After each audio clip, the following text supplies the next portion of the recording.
Okay, kids, we are going to embark on our journey into audio engineering, production of a live band, mixing. So we have a song that was recorded here a couple years ago, and I'm just going to play it back. This is as it was recorded.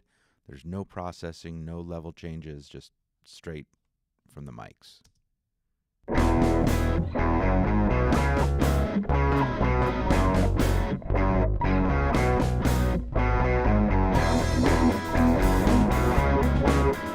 All right, so if we were to judge that as a final mix, it would be an absolute fail. The bass is super loud and kind of flabby. The two guitar tracks are at totally different levels. But if you look at the mix window, everything's centered. Everything's just raw as it was recorded. We're even overloading the master bus. All right, so that's not what we're here to talk about. We are going to talk specifically just about the processing effect or the dynamic effect of gating. It's a plugin that allows you to automatically, based on a threshold setting, clean up bleed on a track. And I'll define all those terms as we go. All right, so we're just going to focus in on the drum track. You can even see the tom tracks at some point. They're pretty much blank except for a couple of tom hits here at the end. And because that was the only time the drummer hit the drums, I literally just edited them. But as a example of when I just wouldn't go through doing that, let's listen to the kick track just by itself.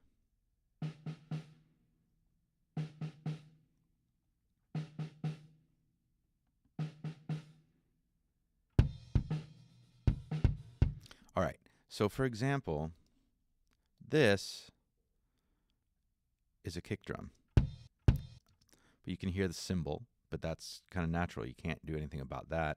You could do some EQ to focus in on just the drum, but that drum was hit at the same time as the cymbal. These, however, those are snare drums on the kick mic. If I go to the snare track, that's the snare. So this is called bleed, and it's not good because if you think about a couple things, the kick drum is, in this instance, is our signal. That's what we want on this track. All right, we want kick drum. Everything else would be considered noise. All right, so we have our signal to our noise, and the ratio between those two allow us to kind of create a clean, focused mix. So I could cut that out, sure. But every time, there's a snare hit every time the snare was hit. In the drumming, it shows up on the kick mic, it shows up in the overheads, which is okay. It shows up in the sub kick mic, but I'm not that worried about that. In fact, I'm just going to kind of hide that right now. And if we had our tom mics, it'd be there too. So what we want to do is and if you think about it, if every mic has bleed, that noise gets multiplied the more tracks, the more mics you have open. And that is not a good thing because noise gets duplicated and then everything gets muddy, blah, blah, and so on and so forth. All right. So what we're going to do is we're going to use what's called a gate or an expander gate. This is the one that comes stock with Pro Tools. I'm going to go over kind of what everything does. I'm going to demonstrate it, and you're going to do the same thing. All right, so just like compression or limiting, gating is a threshold-based dynamic processor. The threshold, this knob right here, is essentially the level at which the gate is triggered. The idea with a gate is any signal that crosses that threshold opens up the track. Otherwise, everything below that threshold gets smashed to silence, essentially. A gate, the difference between a gate and an expander allows you to lower the volume of the hits that you don't want to be focused on. A gate turns them off, and I'll demonstrate that.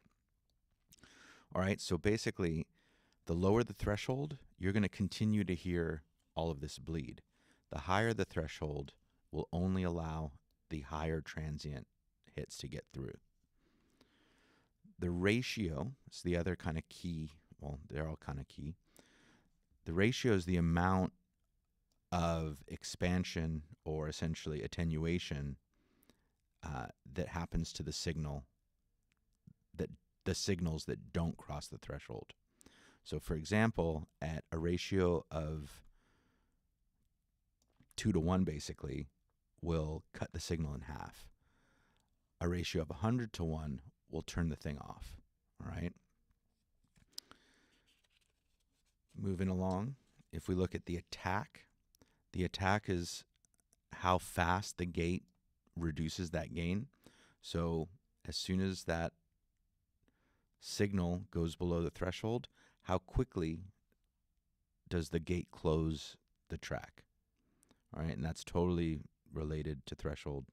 And you have to use the ratio to create the kind of curve that you want to hear, depending on the instrument. You know, so if you want to hear the drum, you got to have a pretty quick attack. Hold. How long does the gate stay open after it opens up, after that threshold's been crossed by the signal? And then release. How fast the gate closes. All right, so how long it stays open is hold, and then how quickly it closes is release. And you want to think about that, like, you know, if there's some natural sustain or reverberation, you want to kind of have a slower release so you can hear the whole drum sound, but you don't want to have it too slow that you hear the next transient attack, the next drum hit. So let's just experiment for a second. So I've put this in. I did make some random changes just when I was, you know, moving the knobs, but let's see if we still hear this this bleed. We do. So we need to raise our threshold. Let's start with that.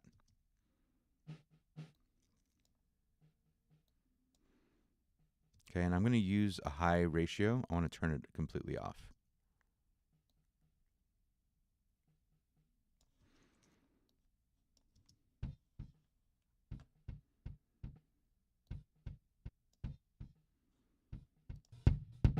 Okay, so you can notice just by moving the threshold, we're getting the snare drum, but we're also kind of messing with the kick drum sound. That doesn't sound real nice. All right, so we're going to speed up the attack so that the gate opens more quickly when the drum hits. So we're trying to aim right now at the attack. We're aiming to hear more of the kick drum and it's all of its dynamic range.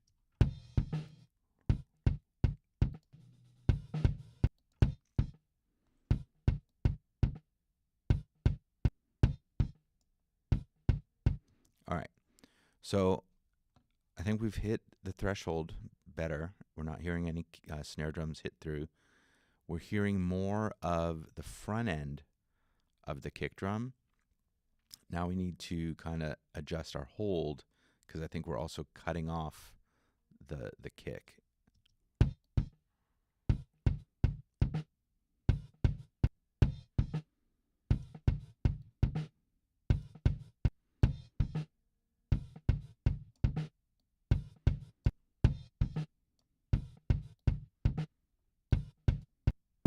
Still hearing that snare drum, so that's what I'm aiming for right now.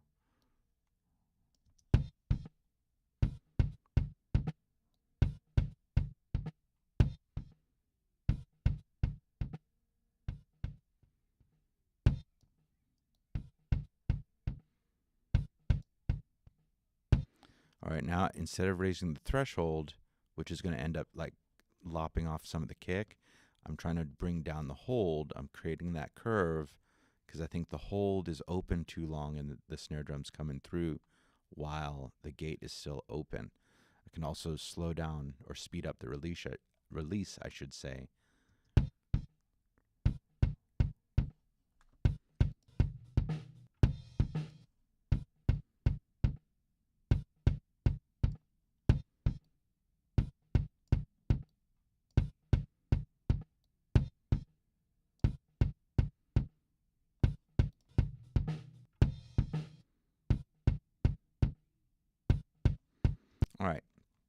So you could spend a lot of time kind of tweaking this. I'm thinking, for the sake of this, there's some body that's definitely missing from this.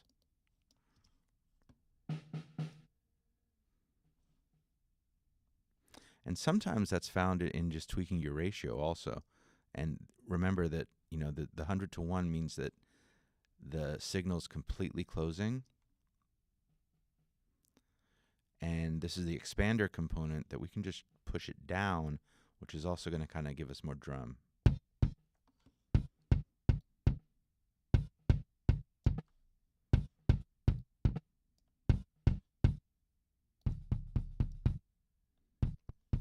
Okay, now the other thing I just want to show you is that when you drop in the overheads, which for the most part I don't gate, some people do, we're going to get a lot more of that natural kick drum because that's in the gate as well.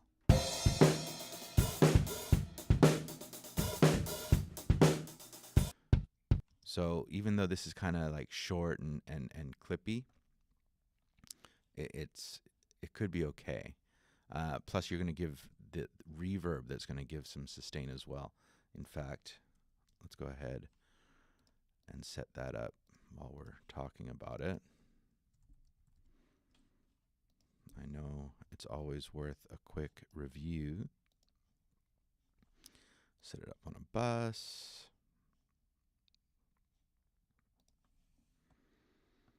I'll put it in a hall, maybe about a 3-second decay. I don't like a whole lot of kick in the reverb, but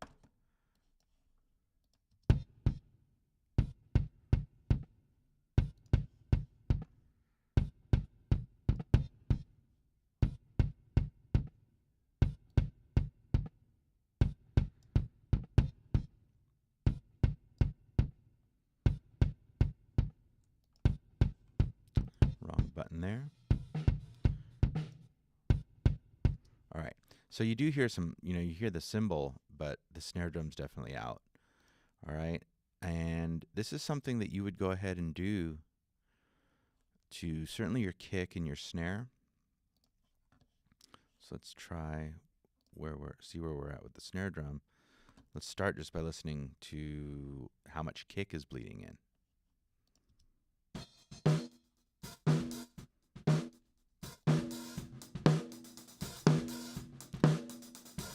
All right, so there's a lot more hi-hat than there is anything else. There is some kick. You can see that, you know, when you line that up. So that's your kick. So that's the kick bleed. And, you know, we could go through and edit that all out. Major pain. But we're focusing in on how to use a gate. Let's start with threshold again. So really, we just want to take a section.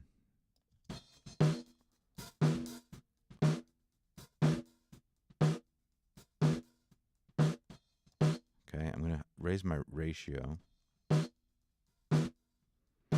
Okay, now that snare drum doesn't sound like shh. So once we put that in with this really slow attack, essentially, it sounds kind of like a paper bag. So let's quicken that up.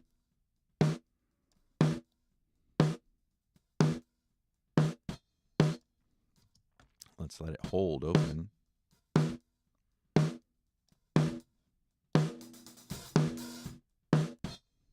All right, what's missing a little bit is the overtones, the ring.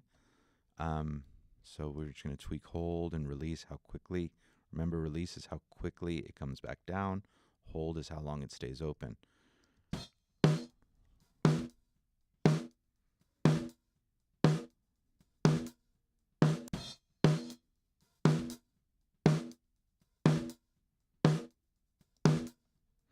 I hear that hi-hat, so I'm just bringing that hold down.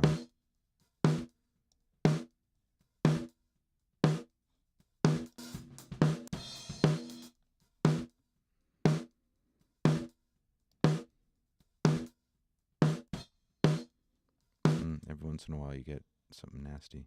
All right, so like that, I think I need to do that with threshold.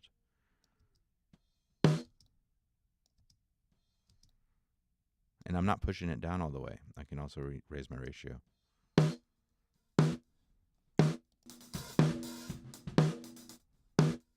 All right, so again, there's a little ring disappearing, but I think we're going to get some of that back also when we bring the overheads in.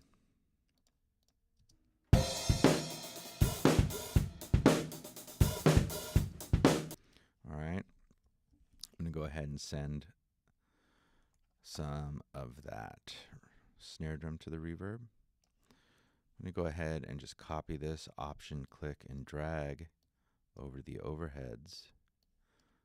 Put on the toms too, even though they're muted.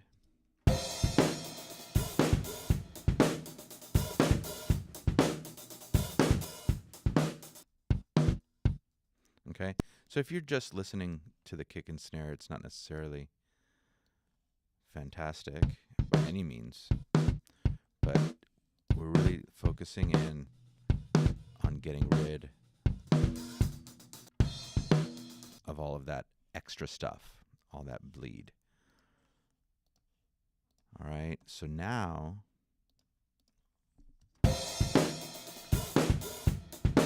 those are our drums. Now, might as well take a moment and just see what we can do with the stock EQ plugins. And I don't mind starting with a preset. What do I want to hear in that kick drum?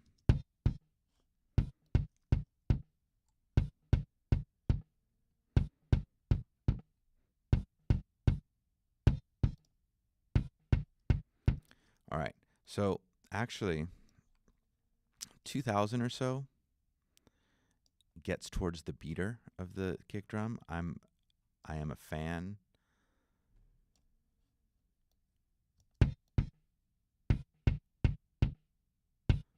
2.2 is where I'm hearing it. So this is a decent trick with EQ, is if you kind of go really high in your amplitude and then you kind of just cruise through and see where the particular frequency, where that characteristic that you want to enhance is coming from. Now that's way too much. I don't want to do that, so I drop that down to a more reasonable addition of amplitude. I could probably narrow my Q or my bandwidth.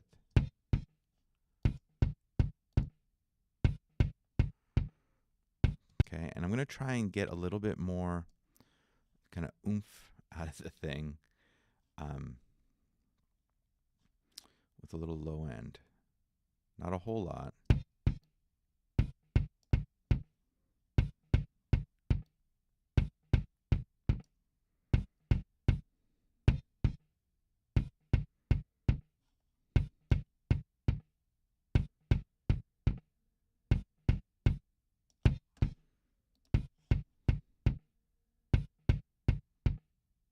I'm still hearing something. It's bugging me.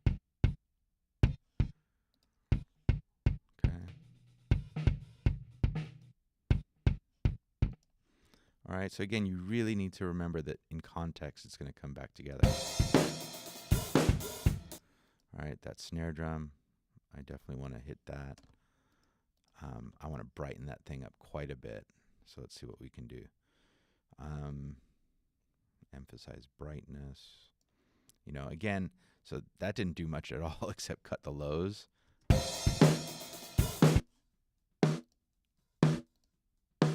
Which is not, it's important actually.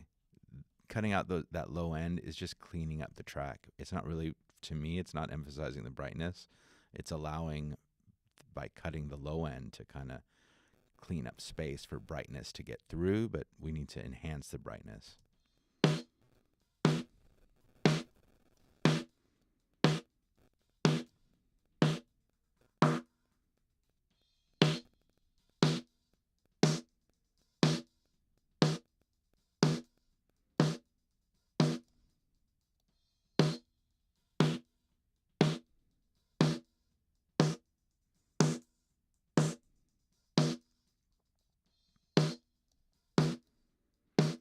Cut a little mid-range as well.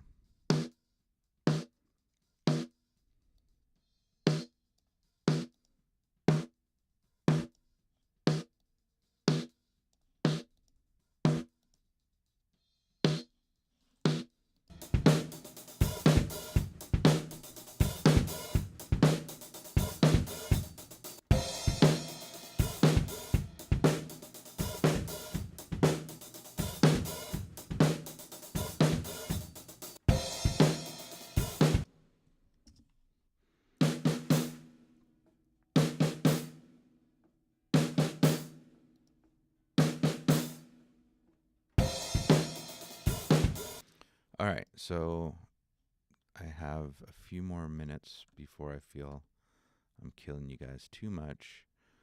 I want to kind of brighten up, which is probably this time, interestingly enough, it didn't cut.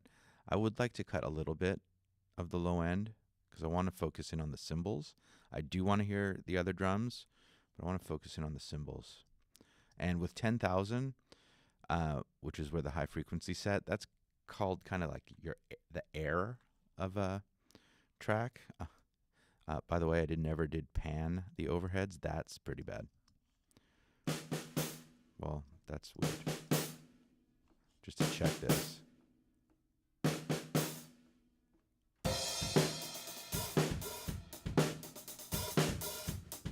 So I want you to focus in on the cymbals.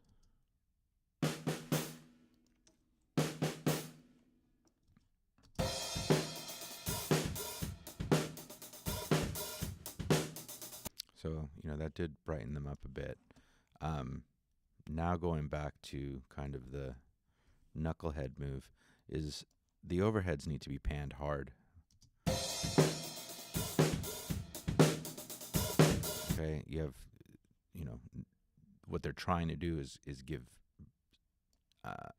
width to the drum set.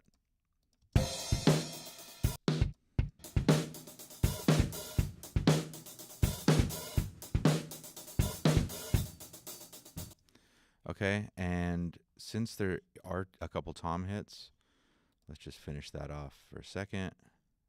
They're literally 2 hits.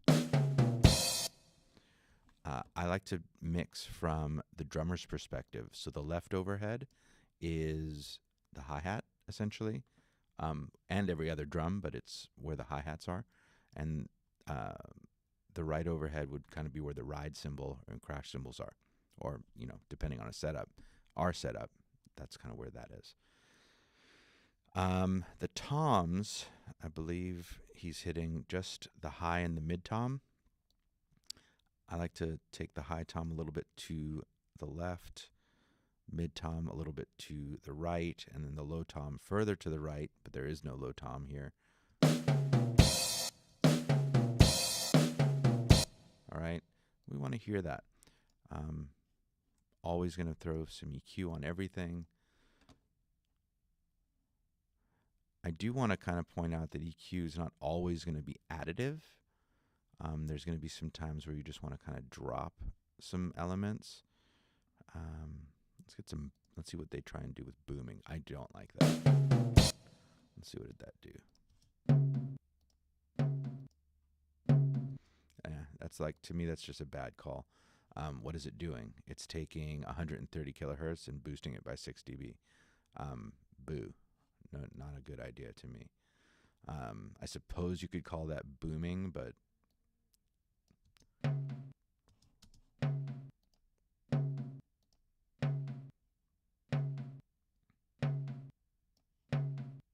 I also want it to cut.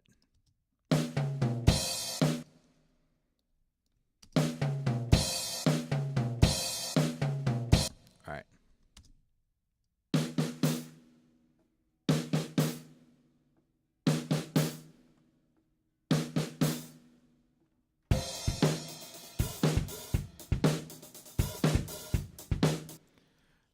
I will admit that this EQ is not my favorite. It will get some things done, but the stuff that we have in the studio is really a lot nicer in terms of getting you where you want to be, especially that kick drum to really cut through. But let's see where we're at comparatively to where we started. So if I turn off all of our processing and the reverb for that matter, I'll just start adding it back in.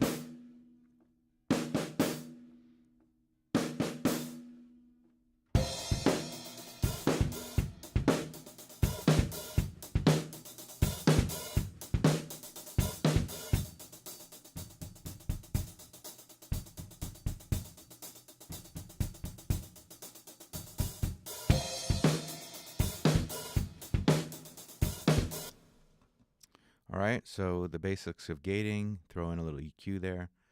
And I think I'm going to do a separate video right now on parallel compression.